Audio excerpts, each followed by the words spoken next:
Eduardo Eneg está conosco para começarmos a semana debatendo um daqueles assuntos, né, Eneg, que a gente não sabe muito bem como surge, para que serve, como termina, né? O fato é que o presidente Jair Bolsonaro iria receber um prêmio em Nova York, e aí depois descobriram que o prêmio teria financiamento, que o evento teria financiamento do Banco do Brasil, aí houve uma tentativa de voltar atrás na entrega do prêmio, aí decidiram entregar o prêmio de novo, aí surgiu o prefeito de Nova York, dizendo, olha, o Jair Bolsonaro não é bem-vindo na cidade, o presidente Jair Bolsonaro desistiu do evento, e aí o presidente Billy de Blasio retrucou, dizendo, tá vendo, é machão lá no Brasil. Retrucou com força, né? Exatamente, quando confrontado não tem coragem, agora o presidente Jair Bolsonaro disse, não, eu vou receber o prêmio em Nova York.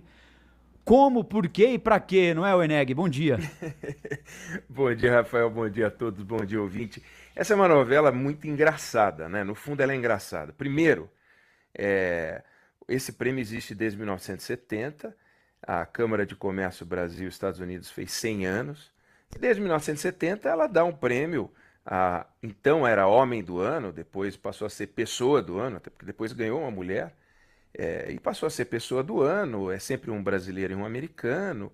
E eles nunca deram um prêmio a um presidente, né? O Fernando Henrique e o Bill Clinton ganharam esse prêmio, mas eles já eram ex. Nunca eles deram um prêmio ao presidente no cargo. É a primeira vez que resolveram premiar o presidente no cargo. Esse prêmio é um prêmio privado, não é um prêmio do governo, não é um prêmio da ONU, é um prêmio privado. A Câmara de Comércio é uma entidade privada, não é uma entidade governamental. E esse prêmio sempre foi dado em vários lugares, já foi no Plaza de Nova York, depois passou a ser num outro hotel no Waldorf Astoria, e há 2 anos, 3 anos, era no Smithsonian, aliás, no Museu de História Natural de Nova York. E aí, como o prefeito de Nova York é conselheiro do Museu de História Natural, não porque ele pessoalmente mas porque o cargo dá a ele o direito de ser, porque o Museu de História Natural funciona num terreno da prefeitura, num prédio da prefeitura, e o prefeito da cidade tem assento lá e ele foi contra. Ele é democrata, se fosse no tempo do republicano não ia dar problema nenhum, ele é democrata e ele resolveu ser contra. Vão dar um prêmio para o Bolsonaro, esse cara é homofóbico, esse cara tem um discurso ambiental impróprio, etc. Tal. O Smithsonian falou, então não é bem-vindo. Mas porque eles são democratas principalmente, né? Eles são contra o Trump e, por consequência, aqueles que o apoiam, né? Simples assim. Mas aí a Câmara de Comércio arrumou um novo endereço e quando começou essa pressão, entre aspas, eu vou falar entre aspas pelo que eu vou dizer em seguida. Quando começou essa pressão, saiu uma nota oficial do governo federal dizendo que ele não ia. E aí o prefeito de Nova York continuou a falar sobre o assunto, o Bolsonaro se irritou e disse, agora eu vou, né? Agora vamos lá. Então o prefeito de Nova York começou a dizer que ele não era bem-vindo, o Bolsonaro não era bem-vindo em Nova York. O prefeito do Rio de Janeiro é o Marcelo Crivella. O Marcelo Crivella é o Rio de Janeiro?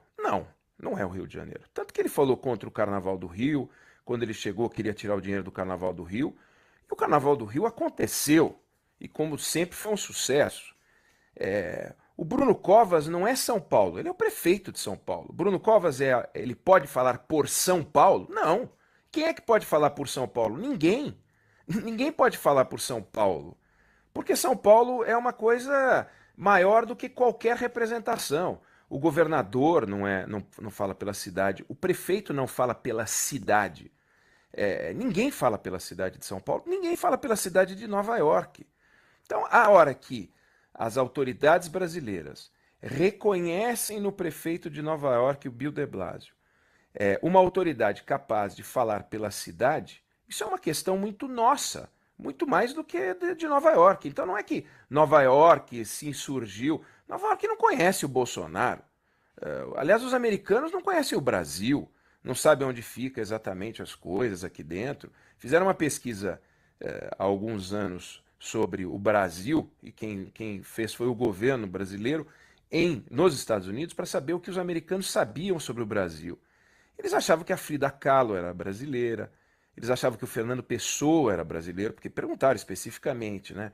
Esse escritor, essa pintora, de onde é? E os caras achavam que era Brasil. Já ouviram falar caipirinha, já ouviram falar em feijoada e tal. Buenos Aires. Não vai muito, mas não vai muito, exato, mas não vai muito além disso, entendeu? São as tradicionais. O que é normal? O que a gente sabe sobre o Equador? O que a gente sabe sobre a Colômbia? O que a gente sabe sobre o Uruguai? A gente não sabe nada também. Aliás, a gente não sabe nada sobre o Brasil. Pede para um brasileiro desenhar um mapa do Brasil e colocar todos os estados nos lugares certos e acertar as capitais. Não vai conseguir também. Isso não é um problema. É assim que é. O americano não sabe desenhar um mapa americano e colocar todos os estados também. Aliás, eles têm estados demais até. A gente só tem 26 mais o Distrito Federal, eles têm 51. Então, mas é assim que funciona. Então, não existe uma posição de Nova York sobre isso. Isso é um ponto. Segundo ponto, receber ou não este prêmio não vai fazer o Brasil vender um saco de milho, um saco de soja a mais lá fora. Nada. Zero. O que vai fazer o Brasil vender um saco de milho, um saco de soja a mais, é estabelecer boas e produtivas relações com os outros países, colocando os interesses do Brasil acima dos interesses do governo. É isso que vai fazer. Então, mais importante do que receber esse prêmio ou não receber esse prêmio é acertar a mão lá fora nas conexões. Não colocar os seus desejos à frente. Por exemplo, a história da embaixada em Jerusalém. O presidente deu uma entrevista na semana passada em que ele falava estar mais preocupado com a Argentina do que com a Venezuela, por causa da possibilidade de, nas eleições de outubro, a Cristina Kirchner ganhar do Maurício Macri. Vem cá, mas e se a Cristina Kirchner ganhar do Maurício Macri? Nós não vamos mais vender carro para a Argentina? Nós não vamos mais vender nada para a Argentina? O Brasil e a Argentina vão se separar? Nós vamos ter um muro separando o Brasil da... Sabe, não faz sentido. O Brasil e a Argentina vão continuar a ter relações e precisam continuar a ter relações comerciais com a Kirchner, sem a Kirchner, com o Bolsonaro, sem o Bolsonaro. São países que nasceram para trocar produtos e serviços. Então, isso é que é importante. O prêmio que ele vai receber de qualquer jeito, indo ou não receber. Então, é irrelevante se ele vai ou se ele não vai, mas é importante ver o seguinte, como nascem as decisões no governo. O governo se antecipou a soltar uma nota, soltaram uma nota dizendo não vai.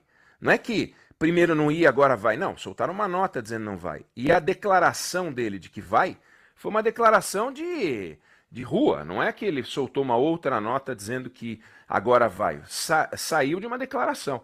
Deve ir, provavelmente vai, porque foi ele que disse que iria. Mas nós não podemos transformar essa história num problema internacional. Claro que é divertido, né? É curioso, porque é como disse o Zé Paulo, ele é um amigo do Trump. Então, para ter o lado bom de ser amigo do Trump, deve ter.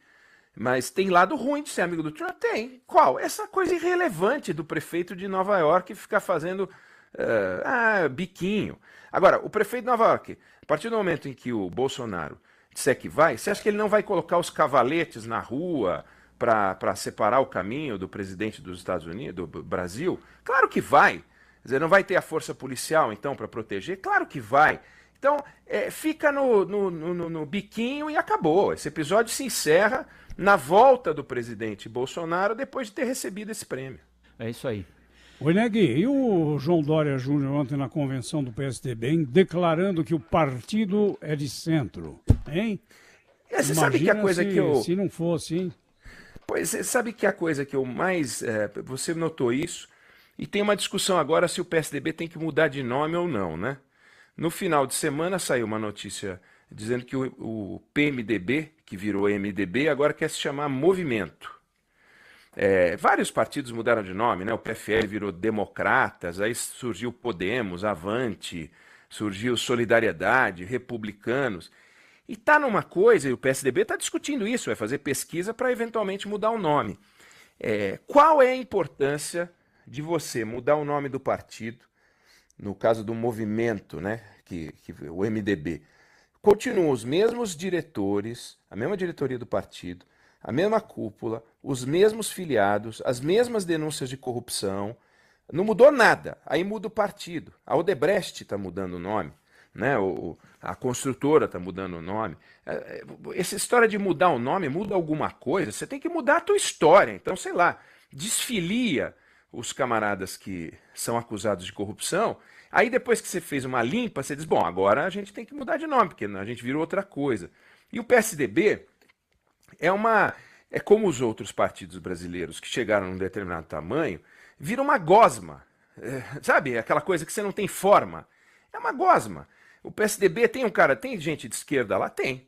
Tem cara de direita? Tem. E por que as pessoas vão para cá ou para lá? Uma vez perguntaram pro ex-deputado José Genuíno por que ele estava no PT, posto que ele se comportava em várias votações como o PSDB, na ala mais à esquerda.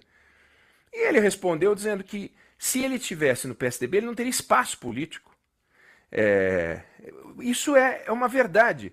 A construção das composições partidárias se dá por espaços e interesses. Então você às vezes vê personagens trocando de partido, mas eles não trocaram de ideologia. Só que naquele município ou naquele estado onde ele milita, fecharam as portas para ele e ele quer ser candidato a deputado federal. Fecharam as portas para ele e ele quer disputar a prefeitura. Ele troca de partido, vai para outro e vai para outro. Ciro Gomes já trocou de partido 6 vezes. Não tem nada mais velha política do que ficar trocando de partido, Mas daí não é a velha política, né? São os velhos políticos. E os velhos políticos de sempre nunca vão fazer a nova política. Então, voltamos a conversar, hein, no meio da semana. É isso aí. Um grande abraço a todos.